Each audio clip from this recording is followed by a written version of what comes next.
I uncovered every secret from the last 30 years. And I have given all the proofs of who was involved with Diddy. I have presented the videotape of Diddy's parties as evidence.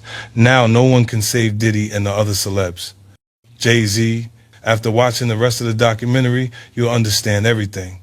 I am the fucking hardest hustler in the world. This is Savage Part 2. Don't tell me about shit. It's 2022 and I'm still a savage. Whatever I want, I get. Whatever I want, I fucking get. Today, Thursday, January 15th, quietly became one of the worst days Sean Diddy Combs has faced in a long time. Not because of a court ruling, not because of a breaking headline, but because Netflix released Part 2 of Sean Combs. The reckoning without warning, without promotion, and without explanation. It didn't announce itself. It simply appeared. And when something this heavy moves silently, it's rarely meant for casual viewers. It's meant for the people who already understand what it changes. This release doesn't come with shock value. It comes with timing. And timing is everything here. Back in December, when the first documentary dropped, it landed loudly. 4 parts. Carefully structured.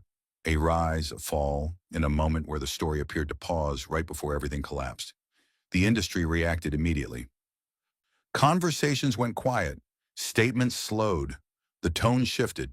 But even then, something felt unfinished. Scenes cut away too early.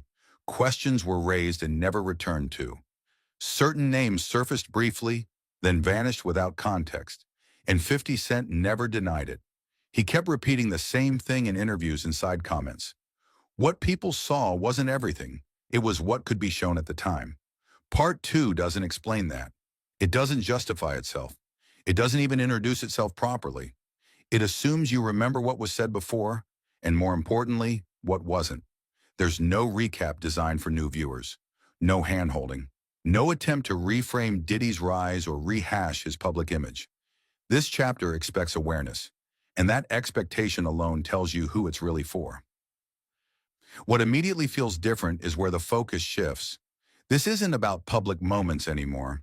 No red carpets, no award shows, no rehearsed interviews everyone's already seen. The attention moves inward, toward video clips that weren't meant to circulate, toward call recordings that change meaning when placed next to each other, toward images, party footage, and planning conversations that feel ordinary on their own, but uncomfortable when aligned across time.